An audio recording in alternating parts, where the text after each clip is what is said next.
ni ko ye ne dabali ban tile fila in na o ye énergie du Mali directeur ye vidéo min kɛ ORTM kan vidéo in kɔnɔ ni a bɛ a ɲɛfɔ kun min na kurantigɛba jodolen don an ka jamana kɔnɔ k'a kɛ i n'a fɔ ni ko kura don vidéo in ye dabali ban vidéo ye parce que vidéo in ɲɔgɔn ka dɔgɔn an ka jamana kɔnɔ an bɛ vidéo minnu ɲɛ ni an ka ɲɛmɔgɔw bɛ na u sigi minnu bɛ communication maîtriser mais n'i ye énergie du Mali directeur ye énergie du Mali min ka bon ni Mali société bɛɛ ye sɔrɔ sira fɛ i bɛ se ka mɔgɔw sara minnu b'a i dege k'i kalan kuma la walasa i bɛ se ka mana da mɔgɔw ɲɛ la cogo min na énergie directeur ye technique minnu utiliser communication na a bɛ fɔ olu de ma ko rhétorique ni o ye a tubabukan ye mais a bamanankan o ye anw b'a fɔ ani su ani i fa tɛ juru sara a b'i n'a fɔ ni mɔgɔ min ko i ma sisan ko e ni anw tɛ ɲɔgɔn fɛ donc e n'anw tɛ ɲɔgɔn fɛ o kɔrɔ ko e b'anw contre la alors que o tɛ tiɲɛ i b'a ye interview kɔnɔ journaliste muso mana a ɲininka question fɛn fɛn na kun min bɛ kurantigɛ ko la directeur yi au lieu que a k'o jaabi a bɛ tɛmɛ fɔlɔ kuma caman fɛ finalement mɔgɔ minnu bɛ k'a lamɛn olu yɛrɛ bɛ embrouiller fo u t'a dɔn question yɛrɛ min posera o kun ye question jumɛn ye a bɛ sɔrɔ k'o jaabinin di ka tɛmɛ tuguni olu ye ko ye ko min ni o tɛ bɛn ko sɛbɛlamaw sira fɛ ko min ni o tɛ bɛn an ka énergie du Mali sira fɛ o de la n ko kun fila de don soit fɔlɔ énergie directeur a bɛ ka mana da maliyɛnw ɲɛ la ou bien filanan a t'a dɔn énergie yɛrɛ sigilen don min kan o da nin vidéo in kɔnɔ bi an bɛna kuma kun filanan de kan mun de y'a to énergie du Mali dɛsɛlen bɛ ka courant di maliyɛn bɛɛ lajɛlen ma mun de ye a to Mali ka yɛrɛma ta kuranko sira fɛ a dɛsɛlen bɛ ka don ba la kun jumɛn kama Mali yɛrɛ a sɔrɔ sira ani a nafasɔrɔdaw sira kuranko kɛlen bɛ ka o don galama la ni nin vidéo in banna i b'a faamu kun min na Mali bɛ se ka bɔ nɔgɔ la a ka kuranko sira fɛ bɛɛ bɛ se ka kuran sɔrɔ cogo min na nɔgɔya da kɔnɔna la ka sɔrɔ hali a ma kɛ ni wɔyɔ ye ka sɔrɔ hali a ma kɛ ni gɛlɛya ye ni vidéo in diyara i ye i kana ɲinɛ i b'a partager ka adhérer an ka tɔn na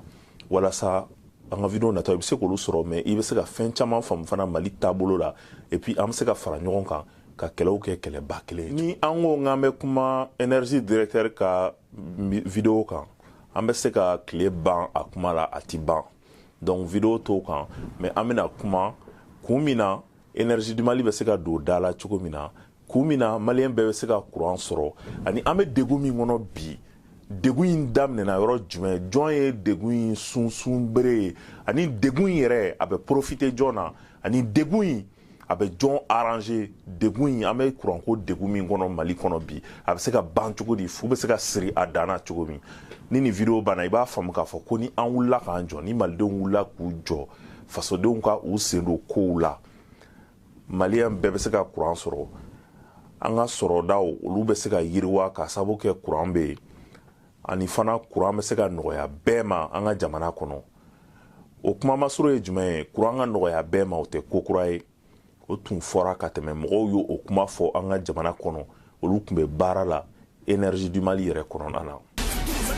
kola u ye dɔ bɔnna ni la tɔgɔ ale kali kɛta a tun bɛ baara kɛ énergie la énergie feerelen faransi ma ale kali kɛta y'a yira ko kuran ni ji sɔngɔ tɛ se ka nagasi wa faransi b'a ka tɔnɔ sɔrɔ u ye pɔsɔni kɛ ale kali kɛta ka kafe la ka baarayɔrɔ la k'u yɛrɛ sɔrɔ ale kali kɛta facture kɔfɛ martyr de don bɛɛ ka wuli k'i jɔ a sara maliyɛn bɛɛ de kungo la martyr de don bɛɛ ka wuli k'i jɔ a ka sa ko ka sɛgɛsɛgɛ martyr de don bɛɛ ka wuli k'i jɔ kuran ni ji sɔngɔ ka nagasi mali kɔnɔ martyr de don bɛɛ ka wuli k'i jɔ kan ka min dɔn o de ye k'a fɔ ko système min b'an kunna bi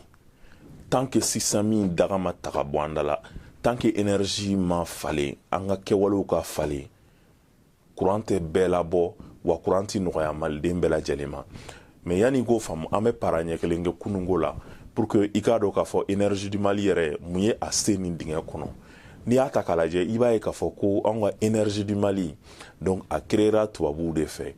énergie du Mali créelen tubabuw fɛ a kɛra première guerre mondiale tɛmɛlen kɔfɛ donc yanni deuxième guerre mondiale ka kɛ a kun ye walasa tubabu minnu tun bɛ nale anw bara ni colonisation ni o ye jɔnya tile wagati ye k'an bisi kuran bɛ se ka ladi olu ma cogo min na o de la Kayiba Jabate kuran fɔlɔfɔlɔ min donna Mali kɔnɔ o sigira Kayi de central fɔlɔ min sigira Mali kɔnɔ a sigira Kayi de walasa tubabu fɔlɔ minnu bɛ yen olu bɛ se ka courant sɔrɔ cogo min na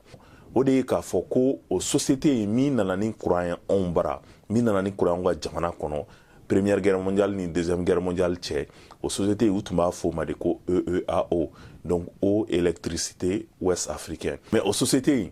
tellement a tun bɛ tɔnɔ sɔrɔ n'i ye diɲɛ société baw ta k'a lajɛ i b'a ye k'a fɔ ko ale tun bɛ ni i jɔ fo société 14nan na min ka tɔnɔ ka ca ni o bɛɛ ye o tɔnɔ baden in kɔfɛ i b'a ye k'a fɔ ko o jɔnya tile wagati nin na ni o yɛrɛ ma mɛn kosɛbɛ dɛ parce que o kɛra 1944 ninnu wagati de la o jɔnya tile wagati in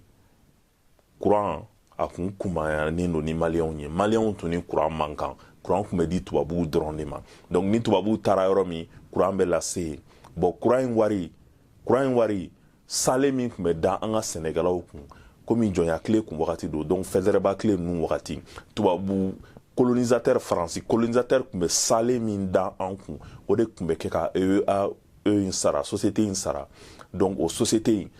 ni o ye tɔnɔ bɔ o la anw ka sale de tun bɛ kɛ k'o sara mais courant kun kumayanen don anw ma anw tun ni courant man kan o wagati an tora o de la ten ka na se 1946 ma donc 1946 o y'a ye k'a fɔ ko société in komi o y'a sɔrɔ jɔnya tile tubabuw u donna anw bara Mali kɔnɔ kosɛbɛ kosɛbɛ donc société EEAO in o tun ka financement fanga bɛ ka dɔgɔya parce que i kan ka min faamu o société in yɛrɛ o tun tɛ faransi yɛrɛ ka masakɛw ka société ye dɛ mais faransi particuliers a bɛ fɔ minnu ma ko société fitinin fitinin wari fitinin fitinin maralaw olu de tun kɛlen k'u ka wari fara ɲɔgɔn kan donc a b'i n'a fɔ sisan nɔ jɔnya tile in an bisili la tubabuw ka ɲɛmɔgɔw b'a la mais hali ka jamanadenw fana y'a profiter parce que olu fana de tun b'u ka wari don ni société in na walasa o bɛ na courant ni ji feere anw ka jamana kɔnɔ tubabu minnu tun b'anw barama anw bɛ baara kɛ jɔnya baara kɛ ko o wari sara komi tubabu nana caya donc société EEAO in tɛ se ka taga fan bɛɛ parce que moyen ba tɛ a bolo alors que a ye recette kɛ komi n y'a f'i ɲɛna cogo min na diɲɛ kɔnɔ société 14nan de tun don min ka tɔnɔ ka ca ni société bɛɛ ye mais o bɛɛ n'a ta o ta komi jɔnya tilew b'an bisi de kan an tɔnɔ bɔ o de kama u ye wele bila EDF ma ni o ye faransi ka EDM ɲɔgɔn ye donc faransi ka EDM ɲɔgɔn o min bɛ yen u ye wele bila o ma ko o fana kana fara société in kan anw bara ko walasa u bɛ se ka na ni nafolo ye cogo min na ka courant cari komi tubabuw cayara an bara u tɛ Kayi dɔrɔn bilen ka courant cari Mali fan bɛɛ walasa tubabuw bɛ yɔrɔ o yɔrɔ u bɛ se ka courant sɔrɔ cogo min na komi dibɔ tun don a tɔnɔ b'a la donc faransi énergie donc olu nana fara EEAO in kan o de la u ye société kura créé ma ko Safelec donc o Safelec nin o de tora ten sa ale kɔni bɛ réseau développé tubabuw nɔfɛ tubabuw mana don anw bara ka taa yɔrɔ min na a bɛ taa ni courant ye yen mais farafini courant man kan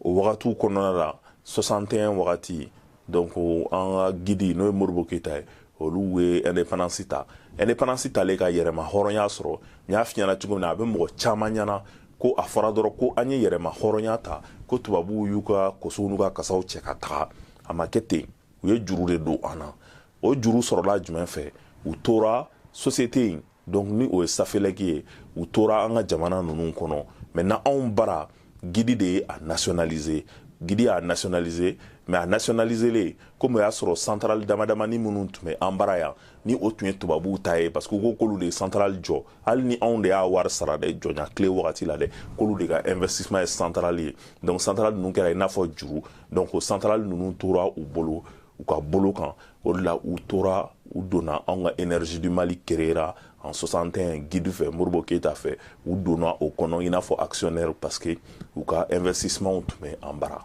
Modibo ninnu ka nationalisme wagati donc olu ye centrale ninnu bɛɛ minɛ o la walasa u bɛ se k'u labɔ cogo min na donc u y'u san sa u fɛ k'u tɔnɔ ma bɔ walasa u bɛɛ bɛ se ka kɛ Mali ta ye cogo min na o de la an bɛ se k'a fɔ yɛrɛ k'a daminɛ 66 la ka se 68 la pratiquement faransi jɔyɔrɔ o yɛrɛ tun b'a fɔ ma ko symbolique dɔrɔn de tun don énergie du Mali kɔnɔna na parce que décision foyi tun t'a bolo bilen Mali tun ye a ka niyɔrɔ a jɔyɔrɔ bɛɛ minɛ k'a bɛɛ san a bolo ka ban mais jɔyɔrɔnin fitinin tun b'u bolo u tora énergie kɔnɔna na ten tɔ maintenant i kan ka min faamu i n'a fɔ anw bara an b'a fɔ cogo min na masakɛ o masakɛ mana na parce que anw ka kuranko anw ka kuran n'an ka jiko ala ye a kɛ ka anw sɔn jiw la ka babaw ka an bara ka kɔbaw kɛ an bara donc babaw ni kɔbaw o de ye kuran sanima ye baraji kuran o kuran o de ye kuran jɛlen ye o de bɛ se ka kɛ nɔgɔya ye diɲɛ bɛɛ ma bɛɛ bɛ se ka kuran sɔrɔ nɔgɔya la parce que ji ye ala ta ye donc ji ye ala ta ye donc ji b'a an ka kɔw kɔnɔ an ka baw falen don baraji kuran bɛ se ka kuran di bɛɛ ma nɔgɔya la o de la depuis o wagatiw anw bara a bɛ fɔ ko masakɛ o masakɛ mana na k'i b'i ka baraji jɔ masakɛ ɲumanw dɛ parce que masakɛ kolon o bɛ tiɲɛni de kɛ o tɛ ɲɛli kɛ donc masakɛ ɲumanw fɛn fɛn nana anw bara donc bɛɛ ye dɔ kɛ baraji ko la hali dictateur bɛɛ ye dɔ kɛ baraji ko la fo n'a kɛra an ka laban ta ninnu ye kuni ju tɛ minnu na n'o tɛ bɛɛ ye dɔ kɛ baraji ko la o de la Modibo Keyita ale ka baraji o ye Sotiba baraji ye donc Sotiba baraji Babilikɔrɔni baraji o ye Modibo Keyita ka baraji ye an bɛ se k'o fɔ ten o y'a sɔrɔ tubabuw tun ye o baraji in labɛn donc komi ko ninnu dɔ b'a daminɛ dɔ b'a yɛlɛma tubabuw tun ye baraji in labɛn walasa ka Bagineda de irriguer ko sɛnɛ ka kɛ Bagineda komi o wagatiw an bɛ gɔyɔw ni tamatiw ni kɔngɔw sɛnɛ u b'a bɔ an bara u yɛrɛ bɛ balo a la u b'u fa la u bɛ taa n'a tɔ ye tubabu la donc a tun bɛ ten tɔ de o de la tubabuw u tun ye baraji minɛnw sigi ye mais a baraji tun tɛ kuran dilan dɛ kuran dilan baraji tun tɛ mais ka ji minɛ walasa Bagineda bɛ se ka irriguer cogo min na walasa sɛnɛ bɛ se ka kɛ Bagineda cogo min na walasa nafa bɛ se ka sɔrɔ Bagineda la cogo min donc indépendance talen Gidi y'o baraji yɛlɛma donc o yɛlɛma k'o kɛ kuran dilan baraji ye o baraji o yɛrɛ de kɛra baraji an bɛ se k'a fɔ kuran dilanyɔrɔ fɔlɔ ye Mali kɔnɔ k'o fara Dar es Salaam centrale kan donc minnu tun bɛ kuran di bɛɛ ma donc 1963 tubabuw taara ka Dar es Salaam centrale to an bolo maintenant 64 Gidi Modibo Keyita ale ye moteur sigi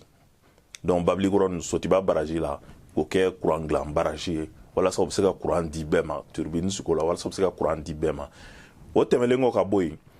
Modibo Keyita a ye a jate minɛ k'a ye k'a fɔ parce que o wagati ninnu na maliyɛn tun man ca maliyɛn tun ye mɔgɔ miliyɔn 6 dɔrɔn de ye maliyɛn tun man ca donc kuran tun bɛ se ka di bɛɛ ma Sotiba tun bɛ se ka kuran di bɛɛ ma mais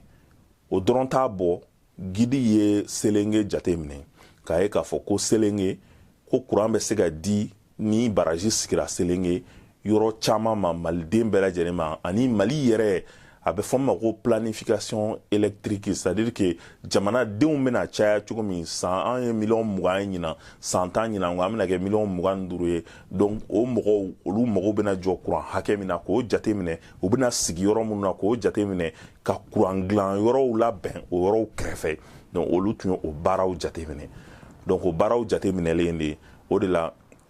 depuis 1960 ninnu wagatiw donc Gidi Modibo Keyita ale a jate minɛ ko Sangarani le fleuve Sangarani donc affluent fleuve Niger affluent dɔ ye a bɛ n'a fɔ ba joliba o bolofara dɔ ye o ye donc a jate minɛ ko baraji ba dɔ bɛ se ka sigi Selenge o baraji belebeleba in ko o études ni o fɛɛrɛw bɛɛ Mali yɛrɛ ye o wari sara an yɛrɛ ka budget de ye o wari bɛɛ sara Selenge baraji gouvernement de y'a sara sur fonds propres en 1964 a sara la société min y'a étude kɛ a tɔgɔ de ko Ital Consulting Modibo Keyita de y'a wari sara sur fonds propres a bɔra an ka budget de la tubabu m'an dɛmɛ bailleur de fonds m'an dɛmɛ mɔgɔ si ma an dɛmɛ Ital Consulting nana ka Selenge baraji étude n'a fɛn bɛɛ kɛ k'a ban 64 donc o projet tun bɛ yen coup d'état kɛlen donc Musa Tarawele nana fanga la donc Musa Tarawele nalen fanga la OMVS ko bilala sen kan an dafɛduguw ni ɲɔgɔn cɛ o y'a sɔrɔ projet tun bɛ yen ka kɔrɔ donc projet min tun bɛ yen fɔlɔ u y'o yɛlɛma k'o kɛ OMVS ye ka Laginɛ bɔ a la donc Laginɛ bɔlen a la projet in olu ye baraji belebele jɔ an bara Manantali baraji ye baraji belebele de hali ni a ta k'a lajɛ an bɛ don min na ko bi Manantali baraji a bɛ kuranba de di Mali kuranko la donc a bɛ fɔ min ma ko fleuve Sénégal sɛnɛba min bɛ Sénégal o Bafin donc o bolofara min bɛ yen n'a bɛ fɔ o ma ko Bafin Manantali baraji bilala sen kan o Bafin kan Manantali baraji ale courant a bɛ tila an duguw ni ɲɔgɔn cɛ de donc 100 sarala la Mali ta ye 52 ɲɔgɔn ye donc Manantali baraji mana courant dilan Mali ta ye 52 ɲɔgɔnya la Sénégal o ta ye 33 ye Mauritanie ta ye 15 ye donc manantali baraji ka courant bi o bɛ tila ni ɲɔgɔn cɛ de société dɔ de bɛ k'a gérer donc ni o ye Sud Africain ka société baraji OMS ka baraji de hali ni a bɛ anw bara donc baraji an dɔrɔn ta tɛ donc an tɛ se ka n ko an bɛ se ka baraji courant kɛ ka anw dɔrɔn ka degun ɲɛnabɔ ni a ye o de la manantali baraji ka ɲi kosɛbɛ a bɛ courant ba di courant jɛlen courant sanuman mun dun kɛra pour que 90 kɔfɛ anw ka dɛsɛ parce que n'i ye a jateminɛ Modibo Keita ale ye projet dɔw daminɛ ale ye baraji ko projet études n'o fɛnw kɛ Musa Traoré ye a tɔw laban donc hali olu ka projet de développement kɔnɔna la wa a sɛbɛnnen don ko maliden bɛɛ tun bɛ se ka courant sɔrɔ fo ka se 1990 ma mais 90 tɛmɛlen kɔfɛ ka bɔ yen gɛlɛya de nana don anw ka courant ko la démocrates nalen anw bara kun saba de bɛ a la kun saba min y'a to ni courant ko ni u dɛsɛra ka a ɲɛnabɔ na o kun saba fɛsɛfɛsɛ i ye sisan donc Banque mondiale ka programme d'ajustement structurel tɛmɛlen kɔ ka bɔ yen ka dévaluation gɛlɛya fara kan ni o ye an ka juru doubler alors que an ka jurumantigi fɔlɔfɔlɔ o wagati o tun ye faransi ye o fila tɛmɛlen kɔ ka bɔ yen fana sabanan o ye dunko juguya ye énergie gérelen tun tɛ ka ɲɛ o wagati parce que directeurs bɛɛ ye politique mɔgɔw ka mɔgɔ sugandilenw de minnu bɛ na walasa tɔnɔ min bɛ sɔrɔ u fana bɛ se k'u ta ye a la o wagatiw la n'i ye a ta k'a lajɛ i b'a ye k'a fɔ énergie du Mali a tun bɛ nafoloba de sɔrɔ dɔgɔkun o dɔgɔkun pratiquement miliyari 2 o de bɛ don énergie kɔnɔ donc jɛ de bɛ énergie kɔnɔ bɛɛ bɛ fɛ k'i ta ɲini a kan énergie fournisseurs contrat misɛnninw a bɛɛ ye ta ɲini yɔrɔ de a bɛɛ ye politique kɛ yɔrɔ de telle sorte que société donc a kɛlen kun don bɛɛ ɲɛ jɔyɔrɔ ye bɛɛ ta ɲini yɔrɔ ye donc o kun saba y'a to énergie du Mali a dɛsɛrɛ kun don ka i ɲɛsin a yɛrɛ ka ɲɛtaga kow ma o kun saba de kama fana famaw en 2000 u y'a ɲini k'a fɔ ko ka a feere donc feereli kun o an ka famaw bolo peut-être a hakilina tun ka ɲi parce que olu tun bolo ko partenaire min bɛna a san ko bɛna se ka na baraji baw jɔ ka courant lase bɛɛ ma mais partenaire min sugandira o wagati ni o ye SAUR international ye o tun ye bluff de parce que partenaire ni société tun don Bouygues donc ni Bouygues faransi société ba dɔ y'o ye ni a bɛ téléphone kow la a bɛ sojɔ kow fana bâtiment kow la donc o société ba in o de tun ye o bolofaranin dɔ créé mais bolofaranin a tun tɛ dɔwɛrɛ dɛ walasa a bɛ se ka na sanni kɛ anw bara cogo min na o bolofaranin n'o tun ye SAUR international ye donc o bolofaranin fangaba tun t'o la walasa anw tun jigi bɛ investissement ba min kan baraji ba minnu kan k'o jɔ anw bara o de kama o société in o nana anw bara o n'anw ka famaw ye bɛnkan sɛbɛn signé ka énergie kalifa o la ka énergie feere o ma o énergie feerelen o société in ma i b'a ye k'a fɔ ko société in en réalité bi i bɛ se ka ye k'a fɔ ko laɲini wɛrɛw tun bɛ a la énergie sanni parce que o wagatiw o y'a sɔrɔ an tun bɛ l'an 2000 la o wagatiw o y'a sɔrɔ Mali tun bɛna don téléphone portable ko la donc licence kow tun bɛ sen na donc Bouygues o tun ɲɛ bɛ anw ka licence ko de la kosɛbɛ kosɛbɛ ka tɛmɛ énergie du Mali kan parce que téléphone o nafa ka bon kosɛbɛ o tɔnɔ ka bon kosɛbɛ kosɛbɛ ni courant baara ye o ye fɔlɔ ye filanan Bouygues bɛ sojɔ kɛ o y'a sɔrɔ Mali tun ye CAN 2002 fana organisation sɔrɔ CAN tun bɛna na labɛn Mali la donc Bouygues tun ɲɛ bɛ fana stade baw ni hôtel baw jɔli marché la donc o fana tun ye a to a y'i sen don anw ka ni énergie ko la ka anw ka famaw blufu ka sɔrɔ a ye société min créé o société ni Bouygues belebeleba in moyen bɛ min bolo olu liyelen tɛ ɲɔgɔn na o société in bɛ a dama hali ni mɔgɔ kelen t'aw don donc u tun tɛna société belebeleba in wari ta ka n'o don anw ka énergie la bon o de kɛra anw ka mɔgɔw tromper yɔrɔ ye mais i b'a ye k'a fɔ o kɛlen komi Banque mondiale tun kɛlen bɛ ka daga don anw da la ko fo ka énergie in feere donc Banque mondiale ka daga bilen daga kɛnɛ de sigi anw da la ko fo ka énergie in feere ka sababu kɛ juru minnu b'an na komi n y'a f'i ɲɛna cogo min juru bɛ sara de n'i ma juru sara i b'i ka société de feere k'a ka juru sara donc anw ka famaw finalement u ye énergie in feere SAUR international ma SAUR international ko k'ale bɛ investissement kɛ Mali la ko fo 600 millions d'euros donc société énergie feerela ni o layidu de 600 millions d'euros k'olu bɛ o investissement de kɛ Mali la o yɔrɔ de la i b'a ye k'a fɔ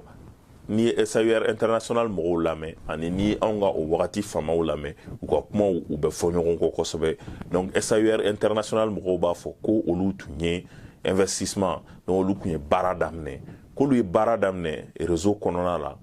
ko mais en même temps ko olu ko ka courant ni ji ko o sɔngɔ labɛn ko faamaw ma sɔn o ma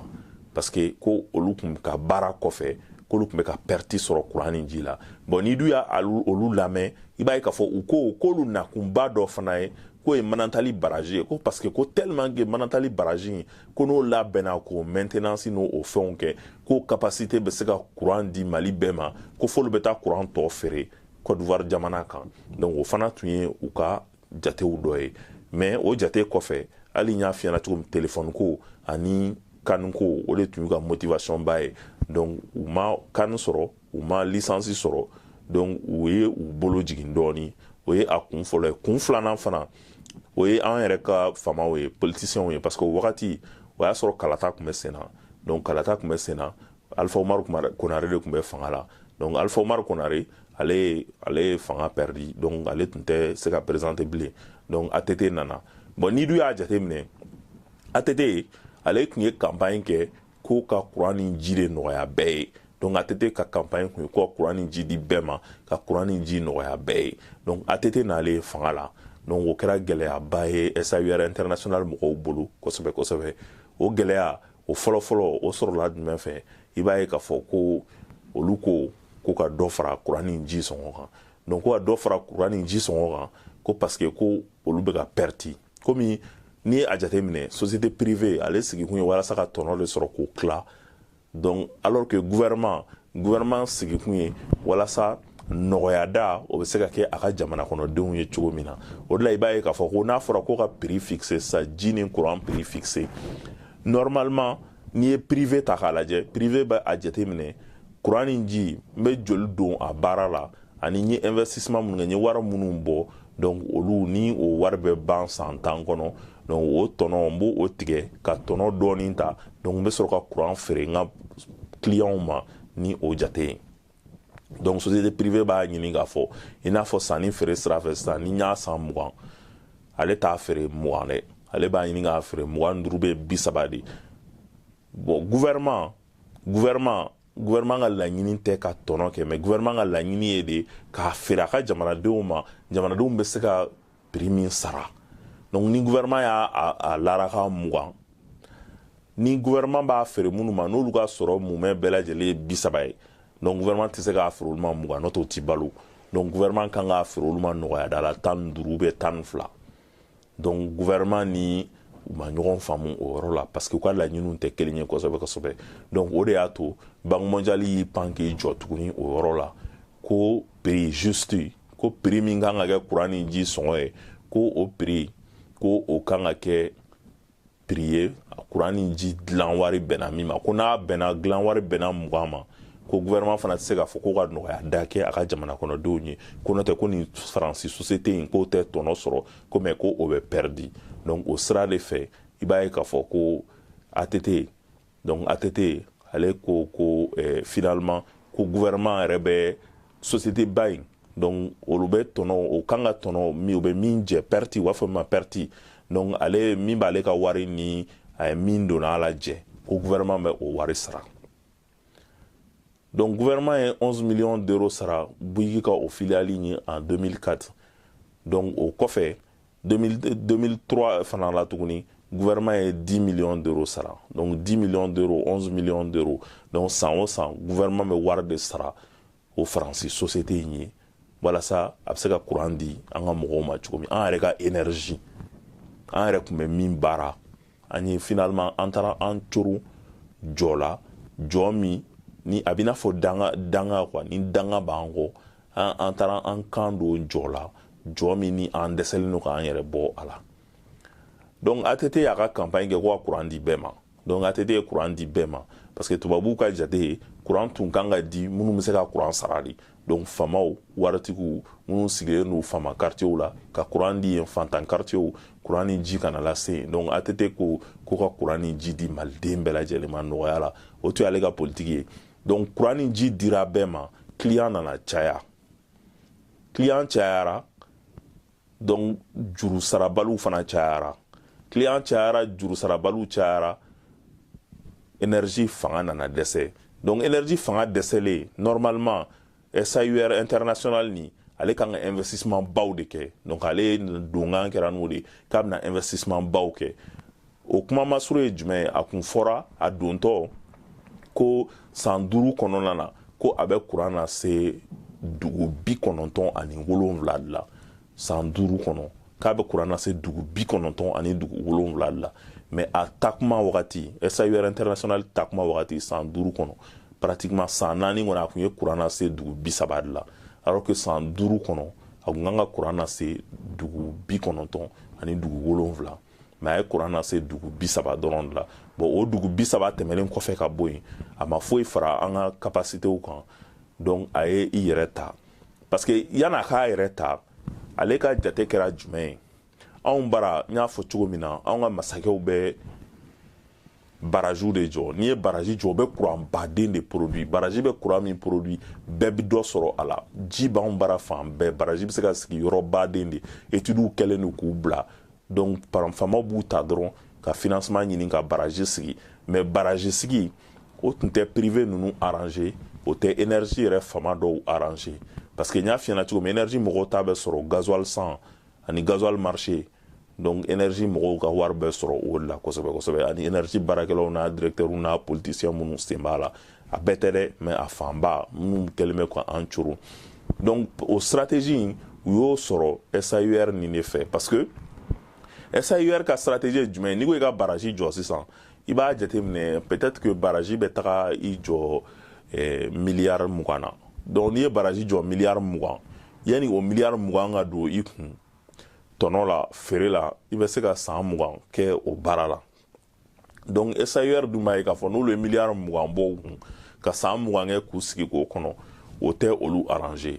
hali ni o b'a to u bɛ courant na se client baden ma ɲɔgɔn fɛ parce que ni o san 20 banna baraji ta tɔ o tɔ bɛ kɛ dibɔ dɔrɔn de mais o tɛ olu arranger olu ye jɛnɛka ɲiminw de ye c'est à dire que ka a fili bi k'a kunbɛn sini o tɛ olu arranger donc olu ye jɛnɛka ɲimi olu bɛ mun kɛ u bɛ taa ni groupe ye u bɛ groupe de san groupe fitinin dɔ san donc yanni ka miliyari 20 bɔ i bɛ miliyɔn 100 ou bien miliyɔn 50 don groupe dɔ la ka t'o sigi village dɔ la ou bien ka t'o sigi dugu dɔ la donc i bɛ gasoil dɔɔni k'o kɔnɔ ka courant feere dugudenw ma ni o ye comme ça n'i y'o kɛ o cogo la ten dugudenw bɛ courant sarali min kɛ i bɛ continuer ka gasoil sara n'o ye i bɛ continuer ka i ka groupe fana wari la bɔ dɔɔni dɔɔni en même temps ka tɔnɔ fana sɔrɔ o la o ka teli parce que groupe da man gɛlɛn o ka teli parce que fana gasoil fana sɔngɔ o bɛ to ka jigin ni ka yɛlɛ wagati dɔw la donc i bɛ se ka gasoil caman san a ka nɔgɔ wagati minnu na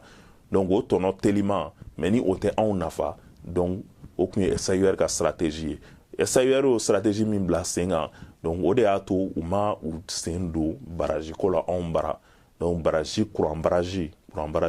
o ma dilan anw bara ATT ni SAUR mɔgɔw ma se ka ɲɔgɔn faamu kosɛbɛ parce que ATT ko ka courant di bɛɛ ma olu tun ka laɲini ka courant di faamaw ma n'u ka stratégie ninnu donc u ye dugu 97 min layidu ta u ye 30 dɔrɔn de kɛ o la parce que u tun tɛ fɛ ka taa yɔrɔw la fantanw bɛ yɔrɔ min parce que u tun b'a dɔn ko fantanw tɛna se ka courant sara olu bɛ fɛ ka courant prix lase niveau min na parce que o tɛ dɔwɛrɛ ye courant jɛlen courant ɲuman ni o ye baraji kura ye olu tun tɛ fɛ ka baraji jɔ mais olu tun bɛ fɛ ka groupe de san olu sigiyɔrɔ la donc o de senfɛ i b'a ye k'a fɔ ko o wagatiw la 2004 ninnu wagatiw yɛrɛ o y'a sɔrɔ Nicolas Sarkozy ale tun ye Faransi ministre des finances ye donc ale ani Faransi ka lasigiden min bɛ an ka jamana kɔnɔ Mali la n'o ye Faransi ambassadeur ye o ni AFD ka représentant olu yɛrɛ tun ni ATT fɔra ɲɔgɔn kɔ kosɛbɛ kosɛbɛ a ko la ko fo ka dɔ fara courant wari kan an ka jamana kɔnɔ ATT ko pɛtu ko fɛn tɛ fara courant wari kan an ka jamana kɔnɔ donc finalement Faransi Bouygues ka o société in o y'i sen bɔ a la a m'i sen bɔ dɔrɔn dɛ u ni an ka faamaw ye bɛnkan sɛbɛn signé ko fɛn fɛn kɛra u bɛnna fɛn fɛn na o wagati kɔnɔna na ko mɔgɔ si kana i da don o la donc ko foreclosion ko mɔgɔ si kana i da don o la donc u yafara ɲɔgɔn ma ten ka a ko ban ten mɔgɔ si tɛ se ka mɔgɔ si wele kube la hali a kuma mɔgɔ si la yamaruyalen tɛ Mali gouvernement yamaruyalen tɛ k'a fɔ a kɛra nin cogo de la SAUR mɔgɔw yamaruyalen tɛ k'a fɔ a kɛra nin cogo de la bon o société in yɛrɛ tubabuw laban y'o feere donc Bouygues y'o société in feere k'i sen bɔ kuranko la donc o bɛɛ b'a yira k'a fɔ ko stratégie foyi tun t'a bolo anw bara ka na anw bisi dɔrɔn k'an tulu bɔ k'an ka marché baw minɛ donc ala y'a kɛ ATT y'i banba olu ni u ni ɲɔgɔn cɛ donc o ma se ka ɲɛnabɔ anw bara finalement donc u y'u ka société feere Aga Khan ka fondation ma donc fond Aga Khan donc u y'u ka société feere o ma Mali la donc énergie kɔnɔ u y'u ka part feere o ma ani Mali gouvernement yɛrɛ ye u ka part fanba san donc o part fanba santɔ tugun gouvernement ye 200 millions d'euros 200 millions d'euros 200 millions d'euros o de taara anw ka compte kɔnɔ k'o sara faransi société in ye tugun walasa a bɛ se k'i sen bɔ anw ka énergie ko la k'a ta wagati na ka na se fo bi ma donc gouvernement ale ye majoritaire ye énergie kɔnɔna la 66% donc a tɔ o bɛ privé u bolo donc n y'a fɔ cogo min na Aga Khan ye caman san a la o fondation maintenant olu de bɛ anw ka énergie ko courant ko gérer mais comme 66% bɛ gouvernement bolo o t'a to fana gouvernement fanga t'a la wari t'u bolo ou bien vision t'u la walasa ka baraji jɔ nka en tout cas ATT ka taw sa baraji ko kɔfɛ parce que o baraji fana tun kan ka courant di mais ala y'a kɛ gɛlɛyaw nana don kɔrɔnfɛ kow la donc o kow lasumayara kosɛbɛ mais an ma a kuma mɛn baraji ko kuma tɛ fɔ la foyi foyi fo bɛ ka an bluff dɔrɔn u bɛ groupe san ka essence k'o la groupe essence juru min b'u la groupe essence juru min bɛ énergie la a ka ca ni ba n'a si ye donc mɔgɔw bannen bɛ ka gasoil de livrer u ma parce que u tɛ juru sara o ye kelen ye u bɛ marchéw di u yɛrɛ dɔnbagaw ma olu de bɛ sara olu bɛ an gɔrɔnkɔ juru donc société gérelen tɛ ka ɲa société gérelen tɛ ka ɲa partenaire bi ɲɛ tugun fɛn caman kan parce que comptabilité u ka comptabilité man ɲi donc hali ni ye SAUR international mɔgɔw ka rapport lajɛ donc olu y'a yira k'a fɔ ko énergie comptabilité ko hali jakuma ko o tɛ fɛn faamu a la k'u ka comptabilité man ɲi donc fɛnw bɛ masqué suɲɛni bɛ kɛ à ciel ouvert donc o kɔni komi an n'olu kɛlɛla sa mais olu ka rapport kɔni y'o yira ko société in gérelen tɛ ka ɲɛ donc i b'a ye k'a fɔ ko énergie feereli yɛrɛ de anw bara partenariat public privé yɛrɛ de anw bara a tɛ marché donc partenariat public privé tɛ marché anw bara donc i b'a ye k'a fɔ ko gouvernement kan ka i sen don énergie gestion ko la gouvernement kan ka privé labɔ énergie gestion kɔnɔ ka énergie part bɛɛ san ni gouvernement ye énergie part bɛɛ san fɛɛrɛw bɛ gouvernement bolo minnu bɛ se k'a to maliyɛn bɛɛ bɛ se ka courant sɔrɔ o fɛɛrɛw solution minnu b'o la o solution fila de solution fɔlɔ ka particulier ni o ye jamana kɔnɔdenw ye k'olu bɛɛ bila barajiw kan ka selenge barajiw entretien kɛ ka barajiw entretien tɛ kɛ parce que entretien t'u arranger ka barajiw entretien kɛ walasa dɔ ka fara barajiw ka capacité kan maintenant dɔ farala barajiw ka capacité kan professionnels n'o ye usine batigiw ye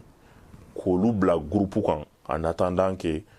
baraji kuraw bɛ bila sen kan en attendant que courant dilan cogo wɛrɛw bɛ ɲini ka bila sen kan o professionnel ninnu minnu bɛ bila groupe kan n'olu ka courant consommé ta ka ca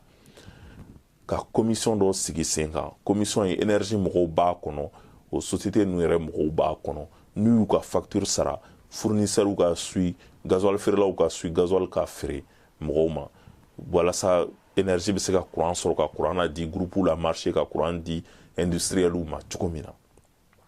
tant que an ma industriel jagokɛlaw an ma olu ni particuliers bɔ kelen kan